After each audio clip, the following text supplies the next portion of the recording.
반갑습니다. 오늘 바른사회 시민회의가 속수무책 직장 점거 파업 어떻게 해결하나 하는 주제로 네 분을 모시고 토론회를 갖게 되었습니다. 자동차업계, 조선업계, 금융업계까지 주요 산업 분야들이 이미 진행 중이거나 예고된 파업으로 몸살을 앓고 있습니다. 특히 강성으로 분류되는 상급 노동단체가 개입된 것은 거의 대규모 파업과 직장 점거 사태로 이어지고 있습니다. 가벌 오토텍은 노조 공장 점거 파업이 한 달 이상 지속되자 직장 해체로 되어있습니다. 이와 같은 문제점에다가 과거의 쌍용차나 또 여러 사태에서 보듯이 직장 점거 파업 문제는 어제 오늘 일이 아닙니다.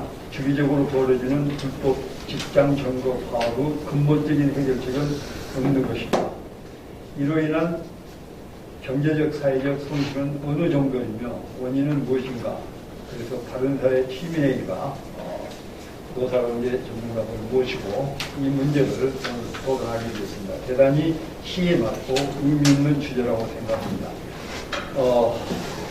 오늘 발표하실 분은 먼저 소개해드리겠습니다. 저 제일 왼쪽에 임동채 변호사님, 임 변호사님은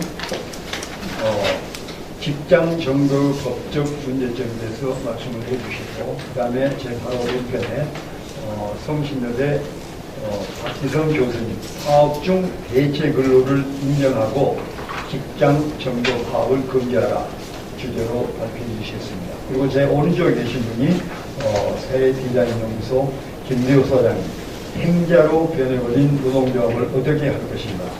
그리고 맨 오른쪽에 계신 자동차 전문 기자이신 권영주 기자님께서 한국자동차산업 노사관계 사례로 나타난 위험 대가리 발표를 해주셨습니다.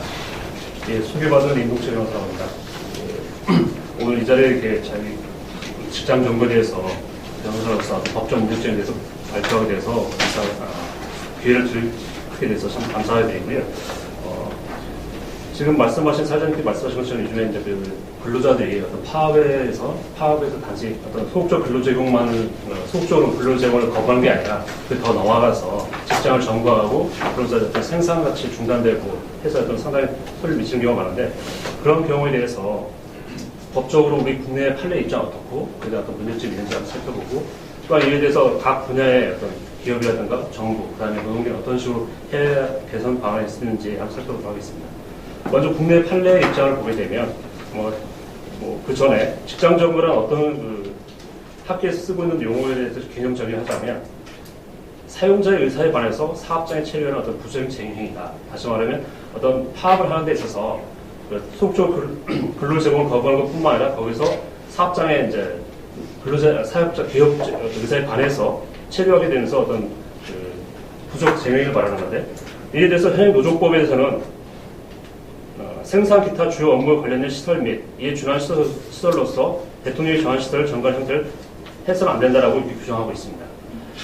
물론 이에 대해서 이제 직장 점거 정당한지에 대해서 법원에 이제 판례가 있는데, 그에 대해서 이제 대법은 어떻게 보고 있냐면, 약간 그 내용을 좀 보게 되면 그 점거 범위가 직장 또는 사업 시설의 일부분이고 사용자 측의 출입이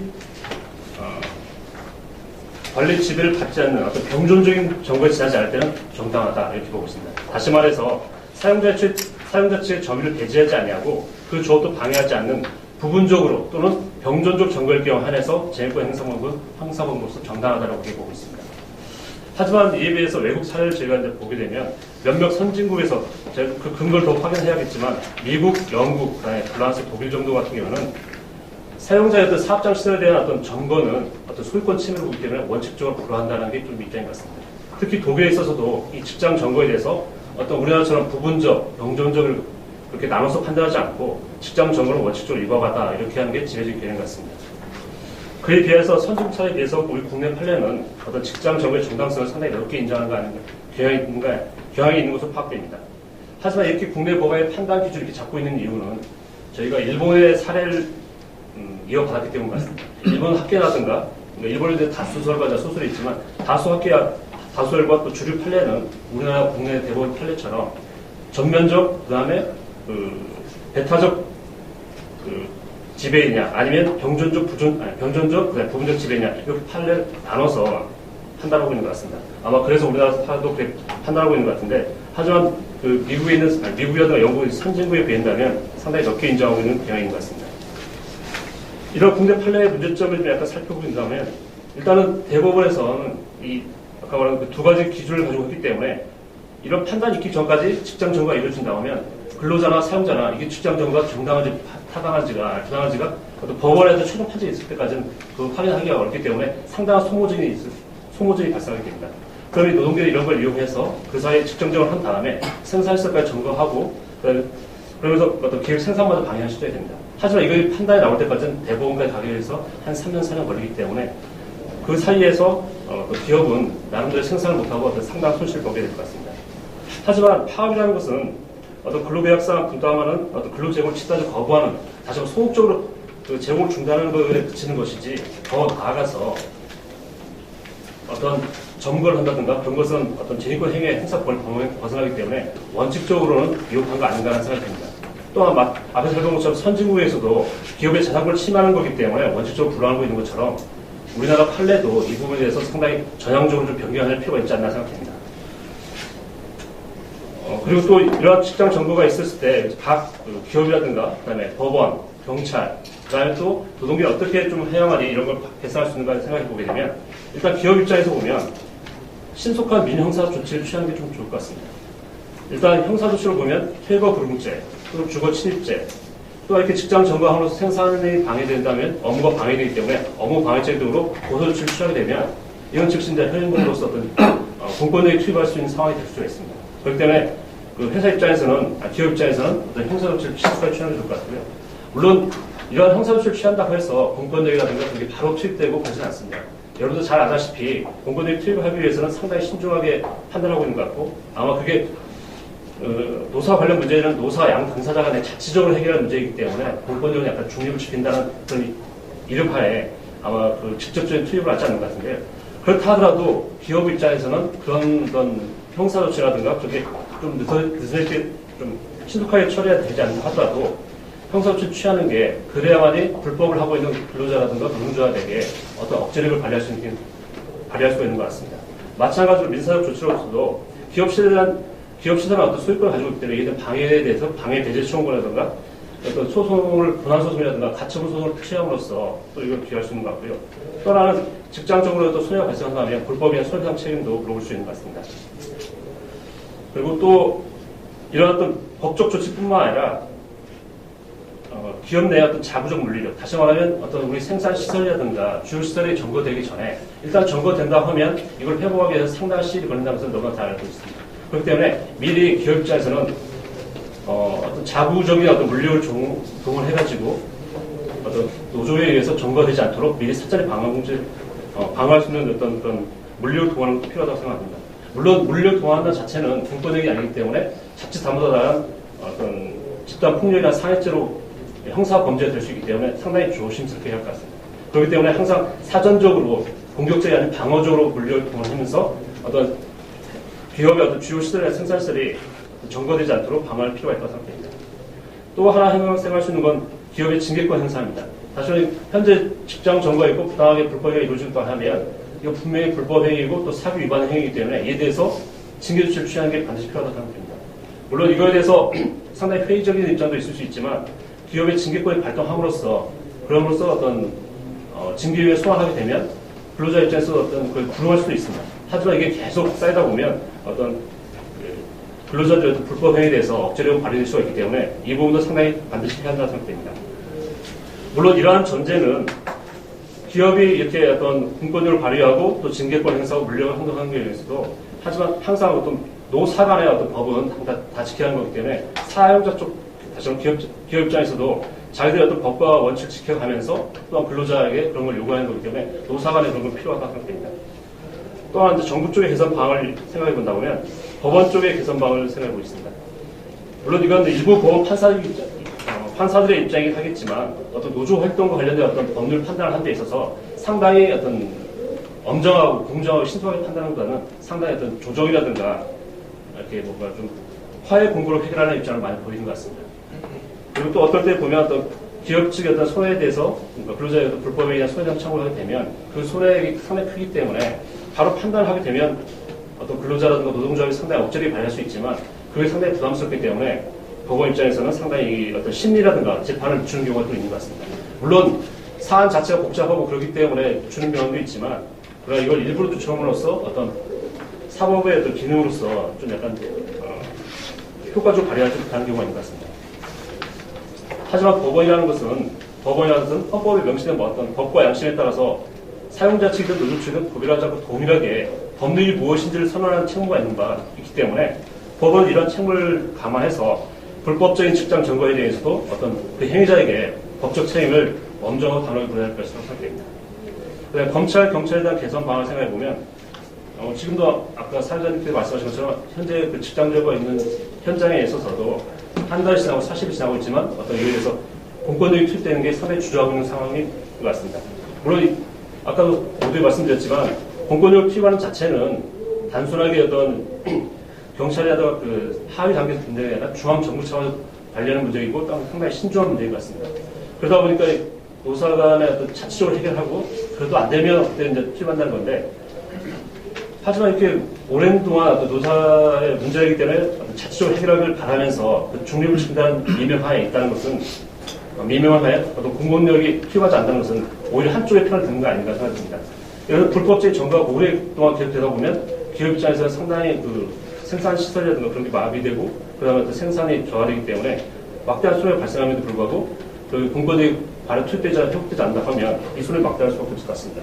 따라서 공권력의 중립성을 지킨다는 것은 오히려 불법을 하고 있는 행위에 대해서 엄정하게 처벌하고 그에 대해서 신속하게 법을 집행하는 게 오히려 공권력의 중립성을 지키지 않나 생각됩니다. 그렇기 때문에 어떤 검찰이라든가 불법적인 직장 점거에 대해서 신속하게 공권력을 투입하는 게 바람직하지 않나 생각됩니다. 그다음 노동비 쪽에서 개선 방안을 생각해본다면 지금 현행 법률 하에서도 지금 대법원에서도 전면적으로 배타적으로 직장 점거하는 경우에 있어서는 이에 대해서 기업의 재산권과 변이 침해되기 때문에 불법이라고 명시적으로 하고 있습니다.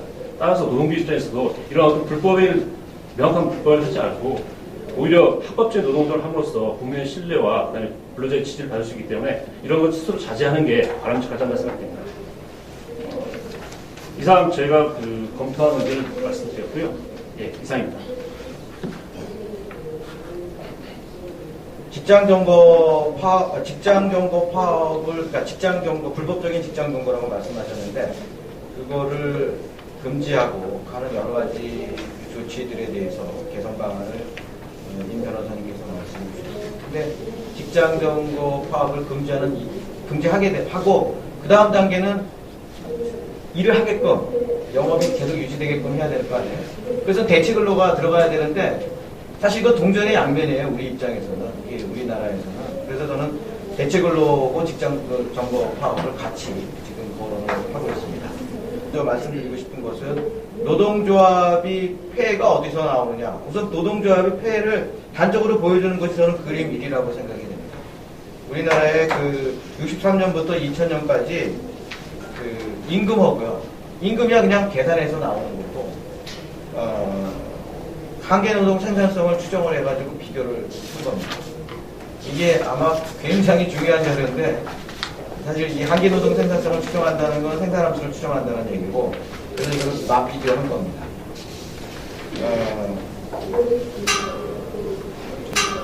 KDI에서 나온 그 자료를 가지고, 아주 일관된 자료를 가지고, 왜냐하면 생산함수를 추정한다는 거는 자본에 대한 통계가 정확하게 있어야 됩니다. 그래서 그걸 이용해서 추정한 건데, 제가 몇 가지 여기서 말씀드리고 싶은 것은 60년대, 70년대, 80년대까지 87년 6.29 선언까지 우리나라가 이게 좀 되고 있는 거죠. 네. 우리나라가 분명히 노동조합 활동을 억제하고요. 여러 가지 그 노동시장에 개입했던 여러 가지 조치들이 있었음에도 불구하고 인구가 생산성은 관계노동 생산성이라고 얘기하는 그 생산성은 얼추 비슷하게 같답니다. 그거는 저는 그렇게 해석을 하고 싶어요. 이건 사실 다이그램 벗어나는 얘기지만 우리가 의도한 바는 아니지만 노동운동을 억압하고 했던 것이 사실 그 이유를 보세요. 87년 이유를 보게 되면 임금이 한계 노동 생산을 훨씬 뛰어넘는, 그래서 97년에 위기가 오는, 저는 실물 부분에서의 경제 위기는 겉으로 드러난 건 금융위기지만 실물 부분에서의 경제 위기의 원인은 바로 여기 있다고 생각을 하는데, 여기서 갭이 발생한 거예요. 이 갭이 발생하면 이게 지탱이 안 됩니다. 그 시장 경제. 그러니까 위기가 오고, 그래서 다시 비슷해지고 이러는 건데, 이 갭이 발생한 게 60년, 70년대에 발생할 수 있었다는 얘기죠. 만약에 노동운동이 그대로 활성화되고 있었다면. 그렇다고 제가 노동운동을 탄압했다는 걸 정당화하는 게 아니라 의도한 바는 아니지만 아무튼 우리 결과는 뭐냐면 87년까지는 임금과 한계노동 생산성이 거의 얼추 비슷했고 87년 6.29 선언 이후에 노동조합 활동이 폭발적으로 늘어나면서 그리고 노사분규가 폭증하면서 임금과 한계노동 생산의 괴리, 특히 임금이 한계노동 생산을 초과하게 됐고 그것이 나중에는 10한 2, 3% 정도 초과하게 되고 그 이상으로 초과하게 되면서 97년 말에 경제위기가 왔고 그 후에 비슷해지고 또 지금은 또 상당히 벌어져 있을 것 같은데 느낌으로는 그것에 대해서는 또 다른 통계를 가지고 추정을 해봐야 되겠지만 이것이 제가 가지고 있는 노동조합의 폐해를 단적으로 알려주고 있는 겁니다. 지금 87년 이후에 노동운동이 활성화되면서 민주화 선언 이후에 우리 민주화라는 우리 사회의 전반적인 민주화의 코스트예요. 결과적으로 우리는 이런 코스트를 지불했고 그래서 경제 위기도 맞이했고 경제는 지금 이 모양이 됐고 이렇게 우리가 생각해 볼 수 있다고 생각합니다. 이게 제가 그래서 무슨 이거를 노동운동 탄압을 정당화하고 그런 얘기가 아니라 그냥 사실을 말씀드리고 있는 게 제가 분석하고 있는 제가 생각하고 있는 그 사실에 대한 해석입니다. 그래서 이런 일이 벌어졌고 저는 이 갭이야말로 매크로하게 봤을 때 노동조합의 폐해는 바로 이거다. 노동조합이 왜 있는 겁니까 도대체? 임금이 근로조건의 향상을 위해서 있는 거예요. 임금이 근로조건의 생산성과 비슷하게 간다. 그럼 향상할 필요도 없는 거예요. 그럼 받으면 되는 거. 그걸 뛰어넘는 역할을 해주는 것이 노동조합의 존재 의의입니다. 그러니까 노동조합에 사람들이 참여하는 거고 저부터라도 노동조합 있다고 그러면 저도 당연히 들어가요. 개인적으로는 다 이득입니다. 보호받고. 그거를 노동상권으로 해가지고 법법이 보장해주고 있는 나라이기 때문에 당연히 들어가야죠. 당연히 노동운동 해야 되고 그 결과는 이렇게 나오는 겁니다. 시장경제의 프린시플에 어긋나는 일이 벌어지고 있는 거고 그 대가를 우리가 우리가 목도하고 있다라고 저는 해석드리고 싶습니다. 자, 그런 예는 무지 많죠. 현대자동차라든가 지금 벌어지고 있는 가볼 오토텍이라든가 그거는 제가 여기서 말씀드릴 필요 없을 것 같고요.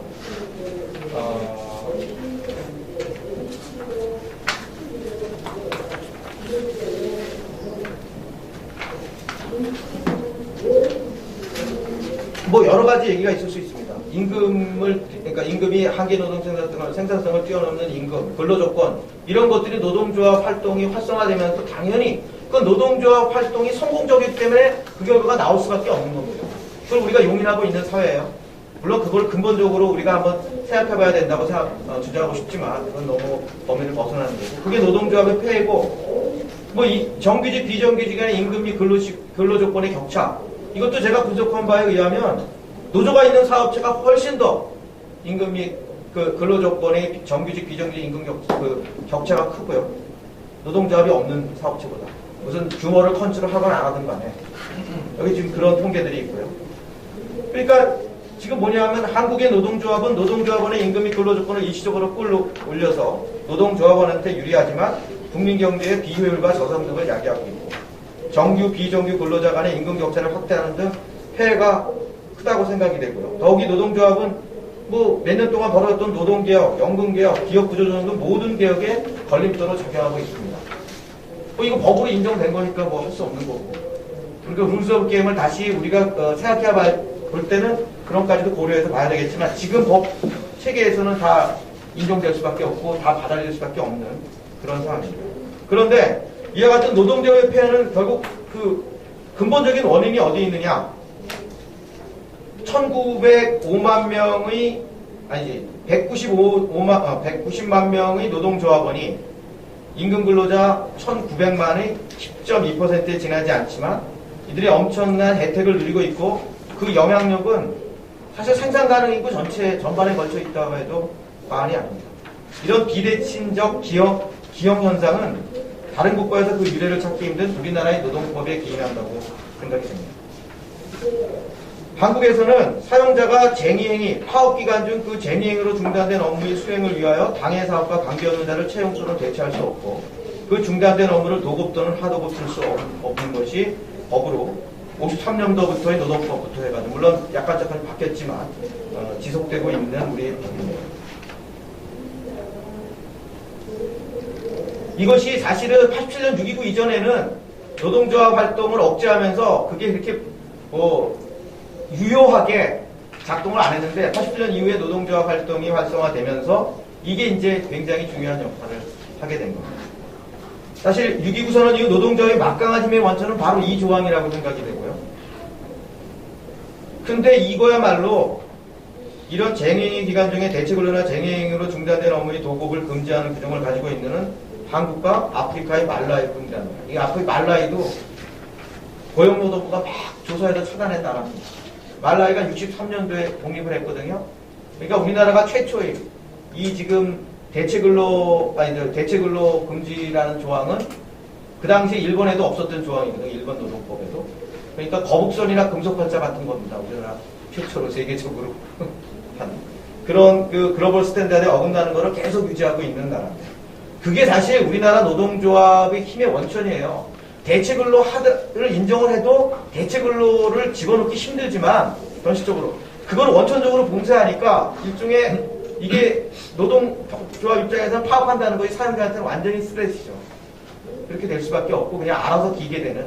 그러니까 지금 파업 횟수가 어떻고 이게 중요한 게 아니라 골마 터질 수밖에 없는 노사관계가 사용자 입장에서는 그냥 몸살을 알 수밖에 없는. 저기서 뭔가 낌새가 있으면 알아서 겨야 되는 그런 상황이 지금 되고 있는 거고. 그래서 저는 딱 한 조항을 뽑으라면 이겁니다. 우리나라에서 대체근로가 금지되면서 엉망진창이 된 겁니다.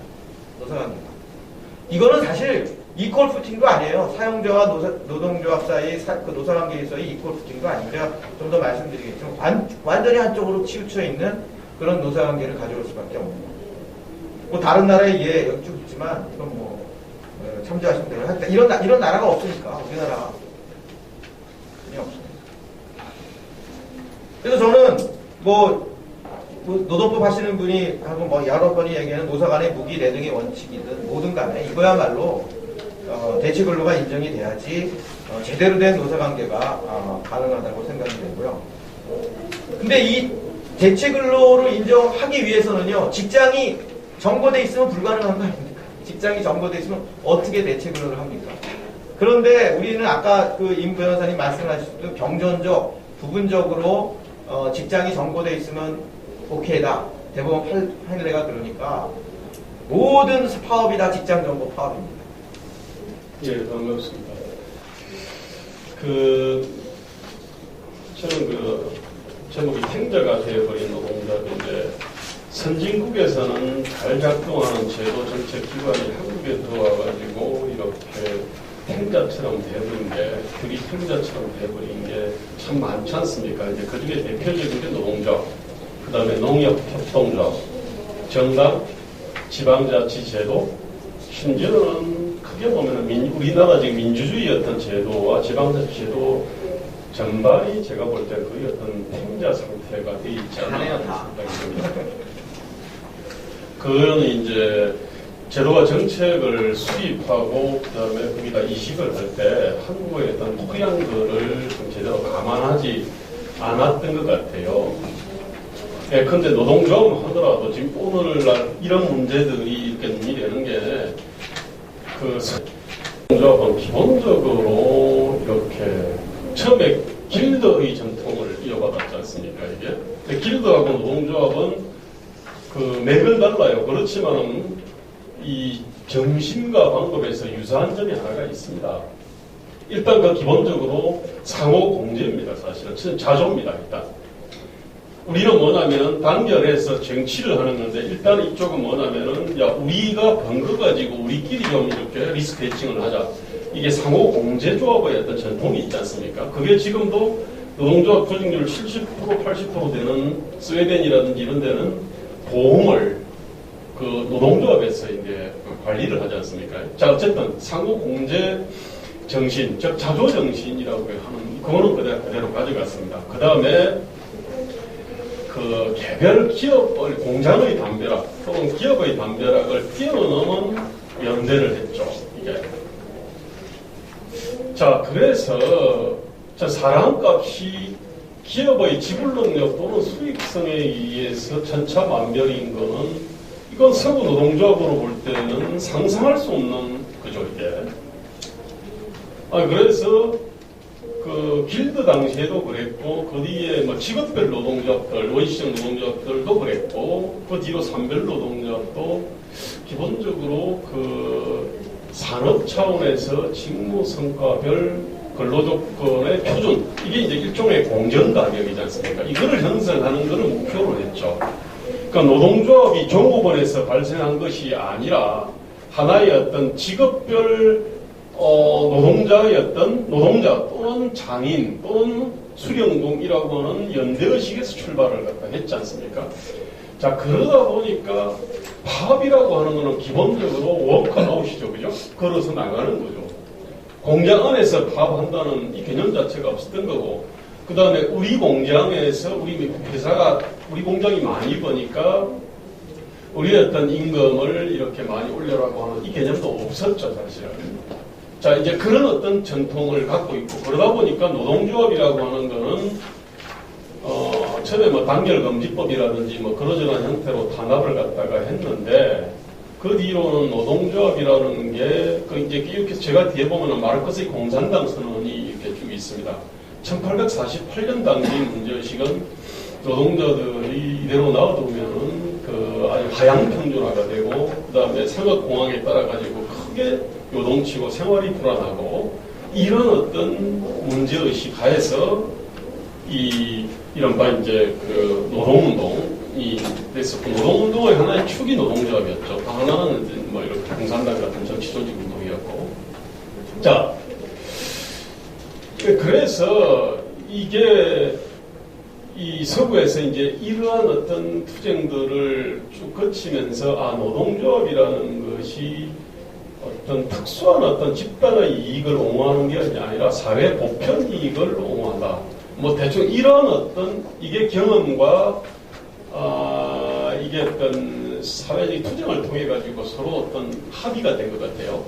뭐 노동조합에 대해 가지고 그 존재 자체에 대한 어떤 근본적인 의문을 표하는 게 있었습니다. 이게 이제 사실 아마 한계 생산성하고의 어떤 개념 문제를 갖다가 말씀하시는 것 같은데, 적어도 서구의 어떤 100에서 150년의 역사에서는 그 부분에 대해 가지고 별로 인정하지 않는 것 같아요. 어쨌든 노동조합이라는 것은 사회 보편 이익을 옹호한다라고 하는 일종의 사회적 합의를 도달했고, 그것이 이제 우리 헌법의 헌법 32조, 33조에 이렇게 반영이 되어 있는 것 같아요. 자, 근데 문제는 한국은 노동조합이라는 게 길드에서 발생한 것도 아니고 직업별 노동조합, 직업별 어떤 이 노동자들의 어떤 뭐 예컨대 공제조합에서 출발한 것도 아니죠.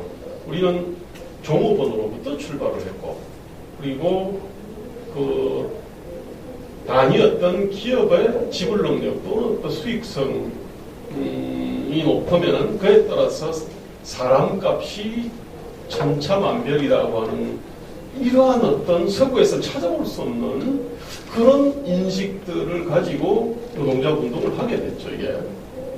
자, 그러다 보니까 원래는 기업이라고 하는 건 원래 지불 능력이나 수익성이 차이가 나게 돼 있죠. 그럼에도 불구하고 산업 차원에서 이 징후 성과별 근로조건 표준, 즉 공정가격은 존재를 하죠, 이게.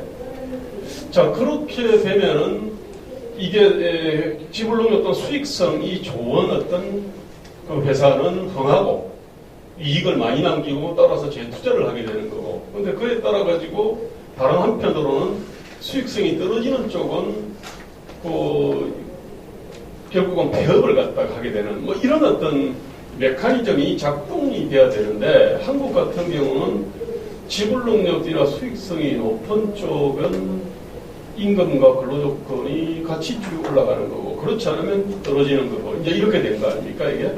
그래서, 저도 아주 뭐 제 가족 중에 한 사람이 OECD 파리 본부를 다니는데, 프랑스 사람들은 자기한테 묻는 게, 당신 OECD에서 무슨 일 하냐? 이거를 갖다가 대부분 묻는답니다.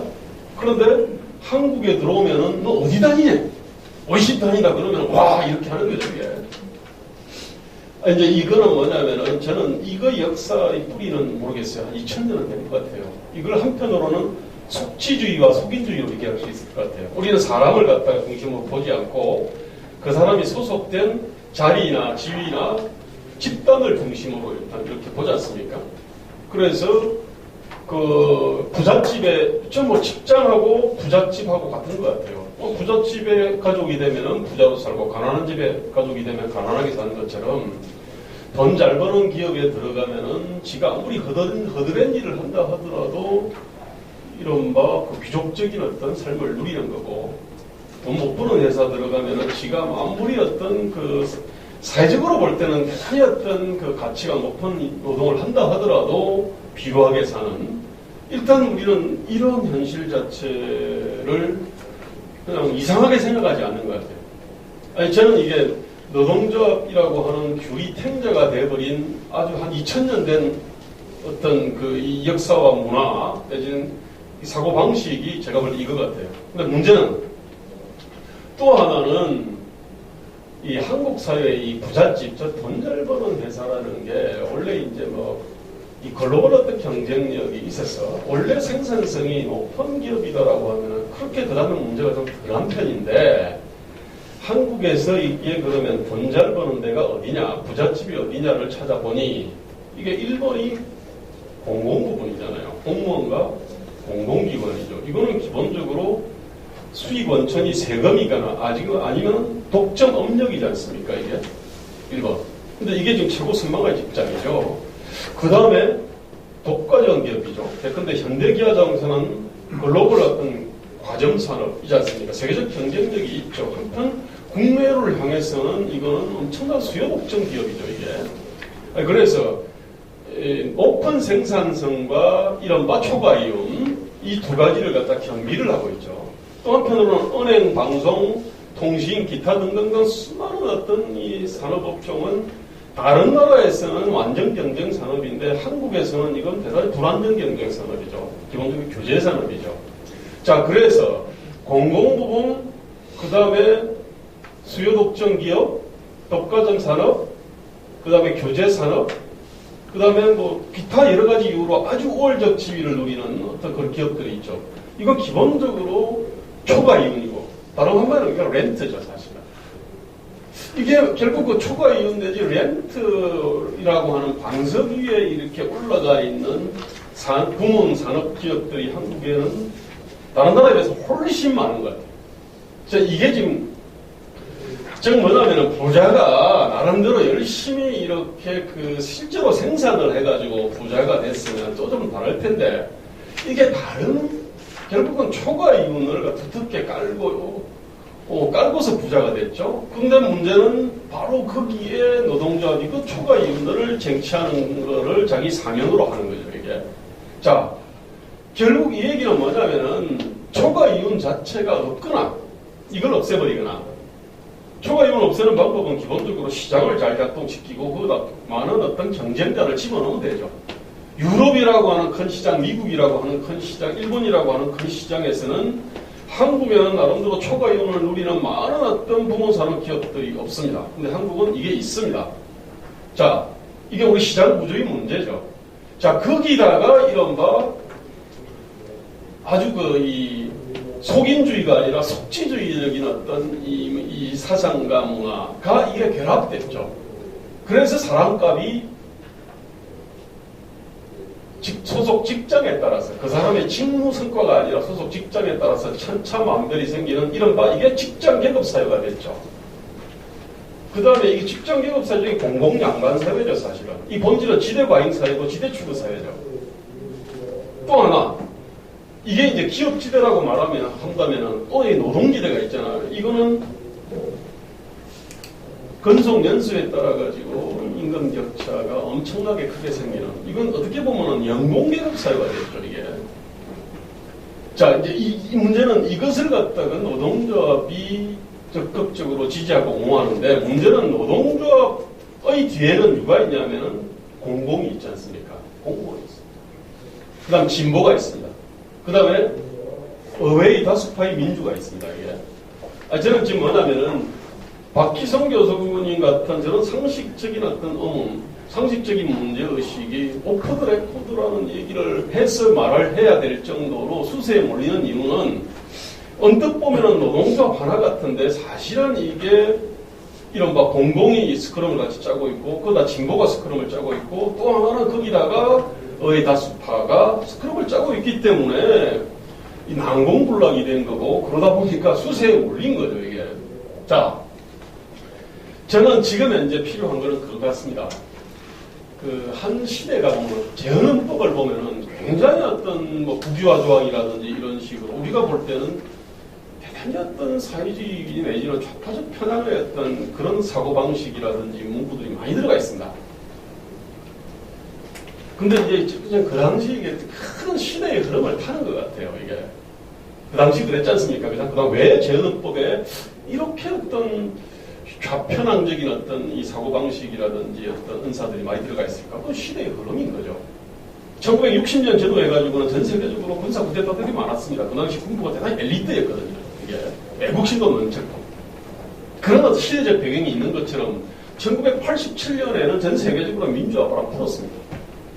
저는 지금 현재 한국의 이 헌법 조항이라든지 노동조합의 어떤 형태, 그 다음에 판사들의 어떤 노동조합의 운동에 대한 대단히 어떤 온정적인 자세, 그 자본에 대한 대단히 어떤 뭐라 그럴까, 불신과 불편한 자세, 이런 것들이 거대한 어떤 이 시대의 흐름을 타고 있다고 생각합니다. 문제는 그것들이 유효기간이 한참 지났는데 지금 그대로 지속되고 있다는 데 문제의 심각성이 있는 것 같습니다, 이게.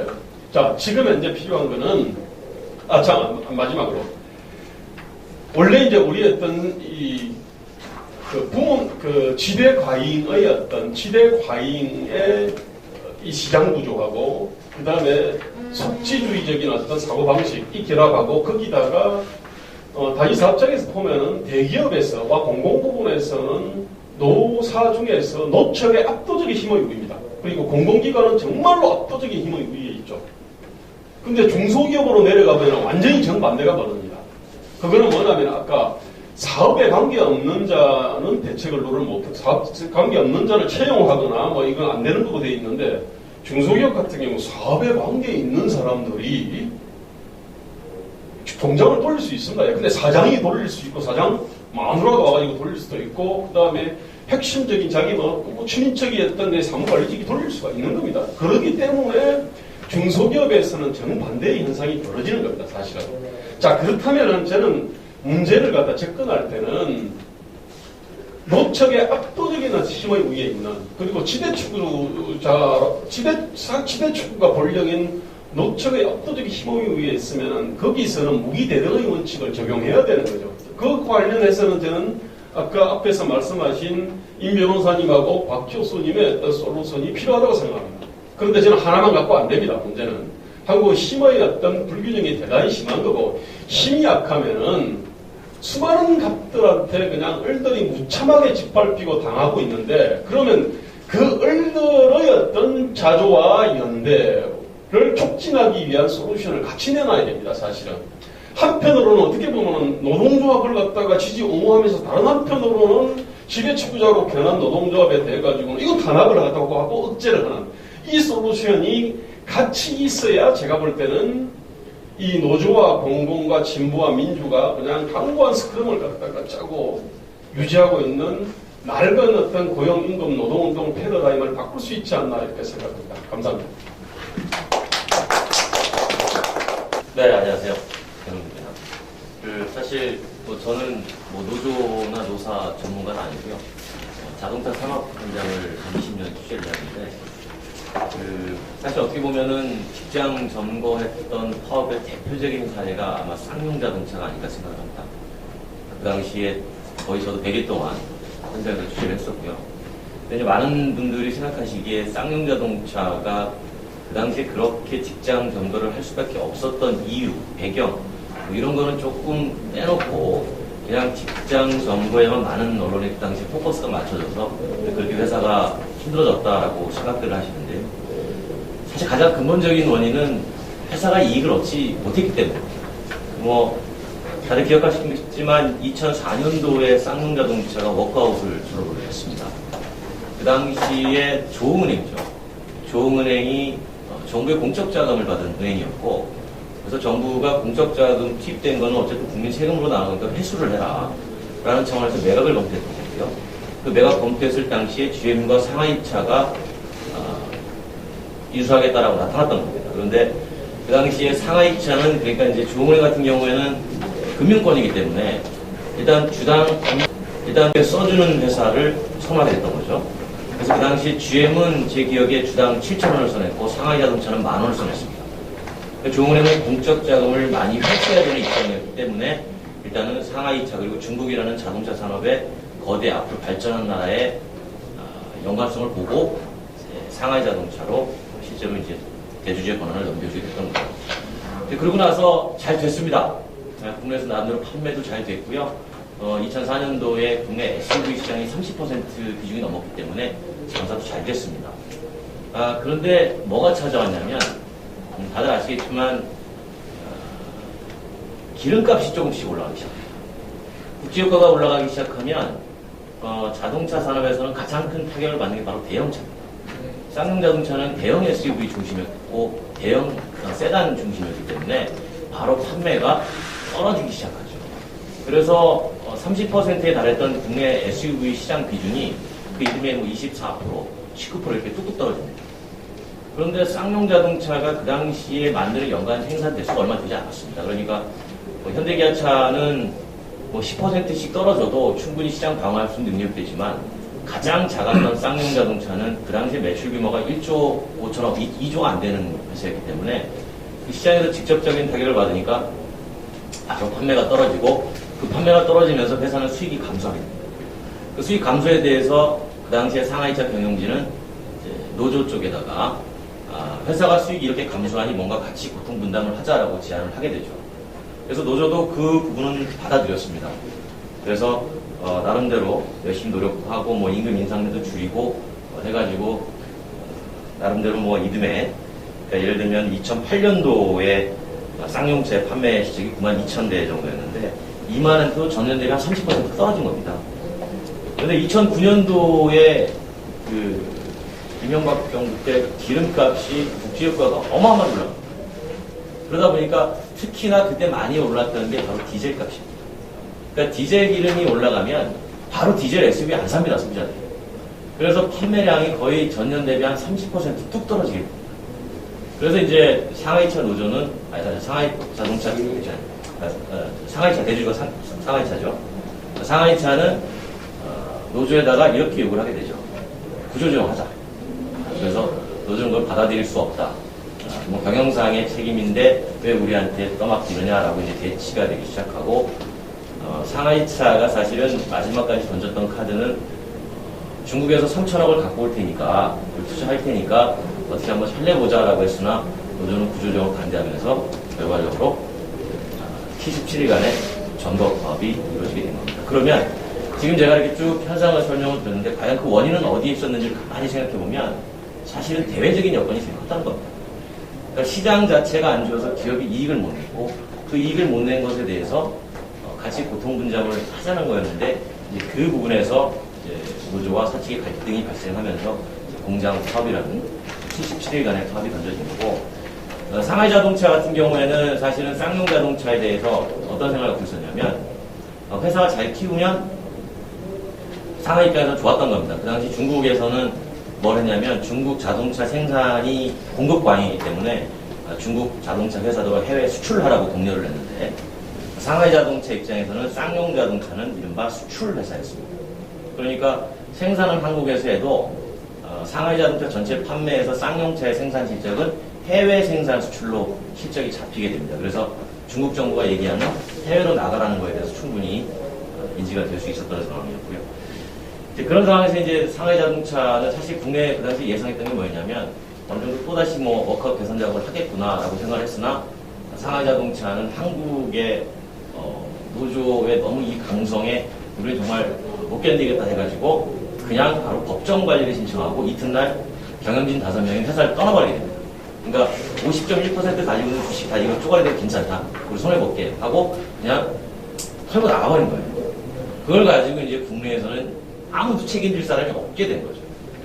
왜냐면 법정 관리를 신청해버렸기 때문에 정부에서도 이걸 누구한테 책임을 질 수가 없는 거고. 근데 그때부터 이제 법정 관리인 선임이 되고 77일간의 그 참 힘들었던 그 파업이 시작이 됐던 겁니다. 그 와중에 이제 경찰 공권력이 투입이 된 거고 수많은 사상자가 발생했고 또 안에서 투쟁하는 사람이나 밖에서 판매하는 사람이나 서로 갈등이 생기고 그 와중에 서로 한솥밥 먹던 사람들이 또 아픔에 눈물을 흘리고 이거를 제가 그 당시 현장에서 취재하면서 느꼈던 건 뭐냐면 극한으로 가면 결국은 둘 다 공멸한다 라는 걸 제가 현장에서 뼈저리게 됐습니다. 그러니까 이게 뭐 노조도 그렇고 회사도 그렇고 결국 극한까지 치킨 게임으로 달리면 결국에는 이게 마지막에 합의가 되는 게 아니라 실제로 회사가 없어질 수도 있다라는 것을 사실 쌍용자동차가 보여준 극명한 사례가 아닌가.